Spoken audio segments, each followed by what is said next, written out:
조갑제 TV 시청자 여러분 안녕하십니까. 5월 17일 밤 10시를 넘어섰습니다.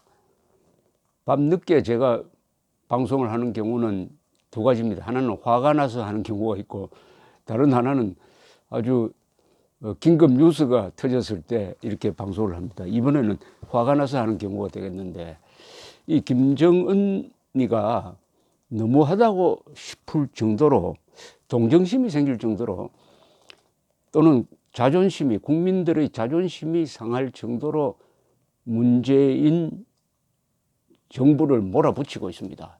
완전히 조폭이 부하 다루듯이 하고 있습니다.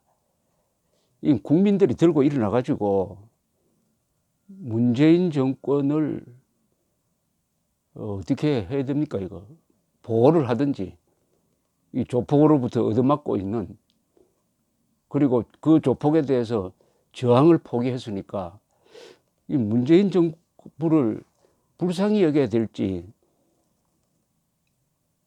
어떻게 해야 될지 참 기가 막히는 상황이 지금 연일 벌어지고 있습니다.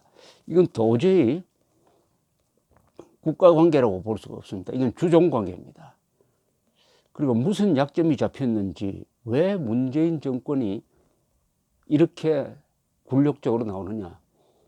이명박, 박근혜 전직 대통령에 대해서는 그렇게 모질던 이 정권이 김정은, 민족 반역자 김정은, 테러 지령자 김정은, 전쟁 범죄자 김정은에 대해서는 왜 이렇게 굴욕적이냐? 왜 이렇게 굴욕적이냐? 인류 역사상 이런 사례는 없습니다. 반국가단체 아닙니까? 반국가단체, 세계가 규탄해마지 않는 반인류 범죄 집단에 대해서 세계 7대 강국인 대한민국의 대통령이 왜 이렇게 약하냐? 오늘은 리성권 북한 조국평화통일위원회 위원장이라는 자가 나와가지고 이건 차원 것도 안 될 겁니다. 이렇게 또 큰 소리를 쳤습니다. 어제는 갑자기 남북 고위급 회담 못하겠다고 하면서 온갖 악담을 퍼붓고 김계관이가 나와가지고 우리가 말하는 비핵화는 그게 한미동맹 해체를 전제로 하는 거다라고 이야기를 하면서 트럼프 대통령에 대해서 공갈을 치더니, 오늘은 또 리성권이라는 자가 나와가지고 북남 고위급 회담을 중지시킨 엄중한 사태가 해결되지 않는 한 남조선의 현 정권과 다시 마주 앉는 일은 쉽게 이루어지지 않을 것이다. 이게 바로 북한식의 빨갱이들이 하는 수법이죠. 북남 고위급 회담을 중지시킨 엄중한 사태. 누가 중지시켰습니까? 자기들 중지시켜놓고 문재인 정부가 중지시켰다고 덮어씌웁니다. 이 문재인 정부가 정말 불쌍합니다. 이거 리성권이니까 이성권이라고 해야 되겠죠.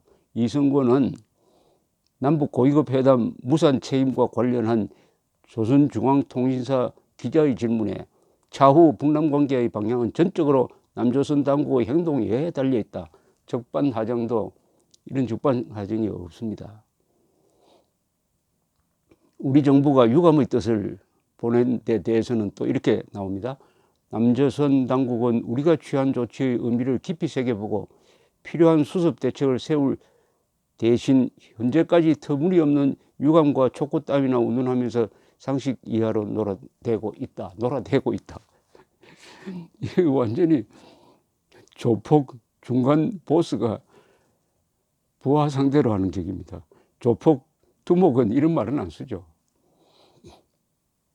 남조선 당국은 완전한 북핵 폐기가 실현될 때까지 최대의 압박과 제재를 가해야 한다는 미국 상정과 한 짝이 돼 역대 최대 규모 연합 공중전투 훈련을 벌려놓고 이것이 북에 대한 변함없는 압박 공세의 일환이라고 그리낌없이 공언했다.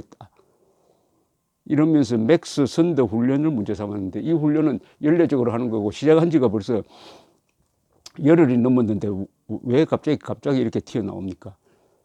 문재인 대통령이 트럼프를 만날 때 우리 뜻을 잘 전하라. 트럼프 대통령을 꼭 설득하고 온나라는, 이게 일종의 과업을 던지는 겁니까? 이게 뭡니까 이게 도대체? 이게 더 읽을 수가 없습니다. 기가 막혀가지고.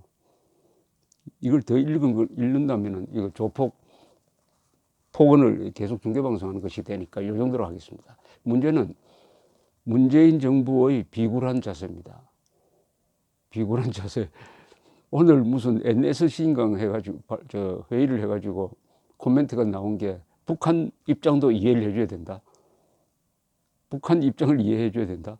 그럼 뭘 입장해주는? 북한이 핵무장한 것도 이해해줘야 된다. 북한이 우리가 방어훈련하는 것을 겁내는 게 아니죠. 그것을 트집 잡는 것도 이해해줘야 된다. 트럼프 대통령을 압박하는 것도 이해해줘야 된다. 이렇게 되면은 어떤 아버지가 살인범이 자기 아들을 죽인 데 대해서, 살인범에 대해서 분노하지 않고 내 아들도 참 잘못하긴 했지 라고 말하는 것과 뭐가 다릅니까? 이게 노예 근성 아닙니까? 노예 근성. 노예의 근성의 정의는 이렇습니다. 약한 자가, 피해를 입은 자가 가해자한테 친절하게 대하는 겁니다. 약한 자가, 피해자가 강한 가해자에게 친절하게 대하는 것, 평화적으로 대하는 것, 이게 바로 노예 근성입니다. 문재인 정권의 노예 근성, 5천만 국민들이 지금 분노합니다. 문재인 대통령은 딜레마에 빠졌어요. 김정은과 평화 이야기를 하다가 김정은으로부터 이렇게 무시당하고 짓밟히면은 그때는 국민이 화를 냅니다. 어떻게 우리가 뽑아준 대통령이 깡패 앞에서 이렇게 당하느냐. 이건 원초적 분노입니다. 아니, 부잣집의 아들이, 그 아버지가 집 안에 있을 때는 그렇게 엄격하고 무서운데 문 바깥으로만 나가면은 깡패한테 얻어맞고 들어온다 하면은 그 가장의 권위가 서겠습니까? 아들이 아버지 말 믿겠습니까? 듣겠습니까? 왜 이렇게 하느냐? 왜 이렇게 문재인 정권이 김정은에게 끌려다니느냐? 약점이 잡혔느냐? 아니면은 이념적으로 이미 북한 노동당 정권 앞에 서면 작아지게 되어 있느냐? 저는 확신이 있지만은 좀 말은 아끼려고 합니다. 한반도에서 이념은 가장 큰 전략입니다. 한반도에서 이념은 김정은과 한민족으로 갈라야 합니다. 김정은에 반대하는 사람은 다 우리 편입니다. 그리고 김정은 편을 드는 사람은 한민족의 원수입니다. 김정은을 반대하면 다 우리 편입니다. 그러니까 자유 세력의 편입니다. 그러나 김정은 편을 들면 그자가 누구이더라도 한민족의 원수가 되는 겁니다. 이것은 타협이 불가능한 구도입니다. 민족사의 정통성과 삶의 양식을 놓고 다투는 타협이 절대로 불가능한 총체적 권력 투쟁이 벌어지고 있습니다. 여기에 중간지대 없습니다. 그런데 이념은 또한 감정이기도 합니다. 이념은 감정입니다. 문재인 정권의 감정이 어떤 식으로 표출됩니까? 이승만, 박정희를 저주하고 이명박, 박근혜를 감옥에 넣고 그 한편으로는 김일성을 추종했던 윤희상을 존경한다고 그러고 김일성 사상을 받아가지고 남한에서 사회주의 혁명 일으키려고 하다가 붙들려서 감옥 살고 나온 신영복을 사상가로 존경한다고 그러고 공산주의자 호지민을 존경한다고 했습니다. 이런 감정을 가진 문재인 대통령, 그리고 과거에